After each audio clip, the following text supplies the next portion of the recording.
Hi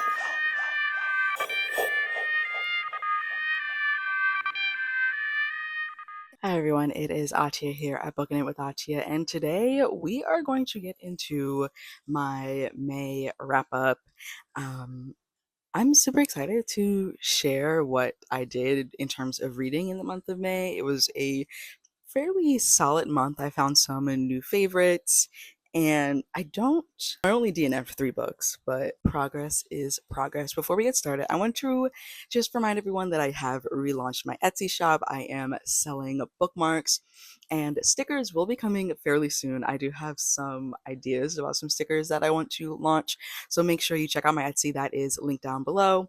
And as always, my bonfire is always linked down below as well if you want to get some t-shirts, tote bags, or sweatshirts. So we're going to jump right in. First, we're going to do a just rundown of everything that I read in the month of May, starting with The First Family by Granger, which I gave 3.5 stars. A Brush with Magic by Flora An, 3.75 stars. Jade Legacy by Fonda Lee, 3.5 stars. The Love Lyric by Christina Forrest, 4.5 stars. My Soul to Keep by Tananarive Jew, 4.5 stars. Didn't See That Coming by Jesse Q. Sadanto, 4.25 stars. Savvy Summers and the Sweet Potato Crimes by Sandra Jackson Opoku, 4 stars. Getting Schooled by Christina C. Jones, 4 stars. I Got Abducted by Aliens and Now I'm Trapped in a Rom-Com by Kimberly Lemming, 4.5 stars. Murder in Old Bombay by Nev March, 4 stars. Insomniacs After School, Volume 7, 5 stars. Hood Feminism, Notes from the Women That a Movement Forgot by Mickey Kendall, 5 stars. Ruin Road by Lamar Giles, 4 stars. Heroes of the Water Monster by Brian Young, 4 stars. James by Percival Everett, 5 stars. Anna Maria and the Fox by Liana de la Rosa, 4 stars. Dragons in a Bag by Zeta Elliott, 3 stars. Finch House by Sierra Birch, 3 stars. And Elite Capture, How the Powerful Took Over Identity Politics and Everything Else by Olufemi O. Taiwo, 3.5 stars. And I DNF'd Drawing Dina by Hannah Khan, as well as Interstellar Megachef by Lavanya Lakshminarayan. And I also DNF'd Red Clay by Charles B. Fancher. In terms of, I'm just realizing I did not write down any of the stats from May.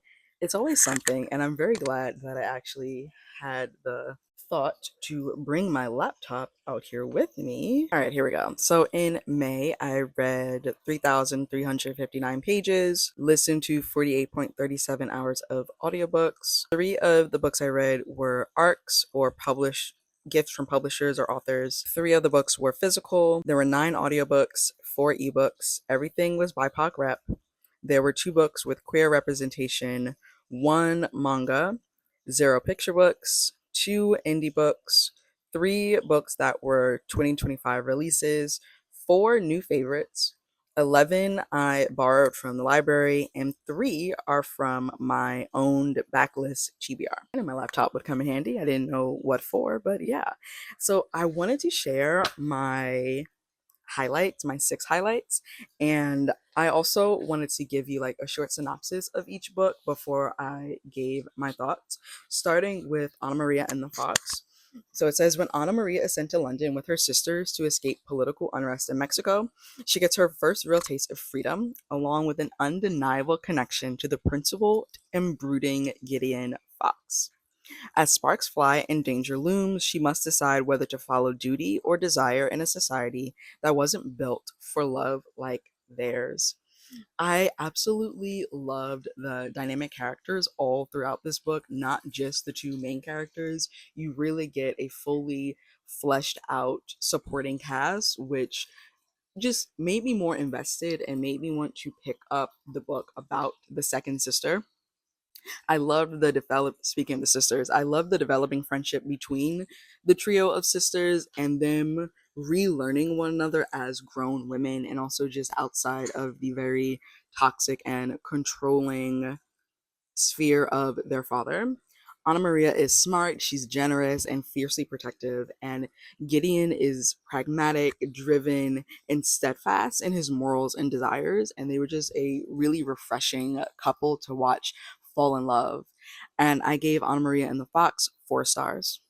Next up, we're going to talk about James, a powerful reimagining of the adventures of Huckleberry Finn. James shifts the focus to Jim, giving voice and depth to the man behind the myth. As he flees the threat of being sold and torn from his family, his journey down the Mississippi becomes a gripping tale of agency, survival, and the painful pursuit of freedom. This book totally reframes the character of Jim the Slave from the adventures of Huckleberry Finn. It gives him and all of the enslaved Black people he encounters true agency and intelligence, and it interrogates the racism that lies in underbelly of liberalism and how it can mirror the racism of outward white supremacy that we usually associate with the United States South. It does an excellent job employing humor and satire to showcase the absolute absurdity of chattel slavery, American racial politics, and the concept of whiteness, and the power of language, reading, and writing for Black people. Reclaiming our agency and our own story was a huge theme that was done perfectly. And I gave James 5 stars. Absolutely loved it. Definitely one that I recommend, and definitely one that I can see myself returning to in the future. Next up, we have Ruin Road. Cade Webster just wants people to stop being afraid of him. But when a mysterious wish at a pawn shop actually grants that desire, the consequences ripple far beyond what he imagined. What starts as a dream quickly morphs into a nightmare, and Cade has to reckon with the unintended horrors that come when fear disappears. This is a perfectly paced horror novel that explores the trials of existing while Black, moving through different spaces, the neutrality of fear, because we usually think of it as being a bad thing, but it really is a neutral feeling, and it depends on how you use it and how you interact with fear in your life. And also, it interrogates or it also explores the true face of capitalism. It's well done character beats, and it's twisty and turny and surprising, and it kept me engaged the entire time. And I ended up giving Ruin Road 4 stars.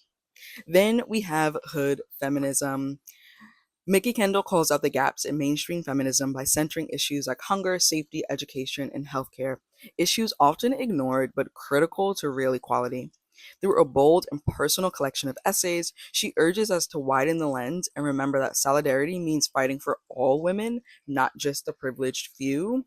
So glad that I finally got to this one. It has been in my collection since it was released, and I've always been drawn to it and wanted to read it. So I'm glad that I finally did that. It's a definite call to action that doesn't hesitate to name white supremacy within supposed feminist circles. It's a great does a great job explaining how feminism must tackle more than just the interests and issues of middle class white women, and how feminism must look different in communities of color because of how our understanding of gender have been cultivated by white supremacy. And I gave that one 5 stars. Absolute gem. Highly recommend it. Then we have Savvy Summers and the Sweet Potato Crimes. When a notorious flirt drops dead mid bite at Savvy's Soul Food Cafe, her sweet potato pie becomes the prime suspect. With her business on the line and drama on every corner, Savvy teams up with her nosy assistant manager to crack the case because this murder might just need a side of justice. This was so fun and hilarious and just oh so Black. I loved it. I loved every moment of it.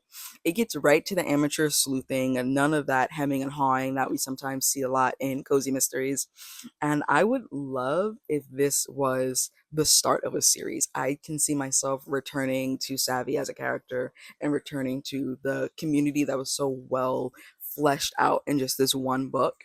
And I ended up giving Savvy Summers and the Sweet Potato Crimes 4 stars. The final book that I'm going to talk about in my highlights is The Love Lyric.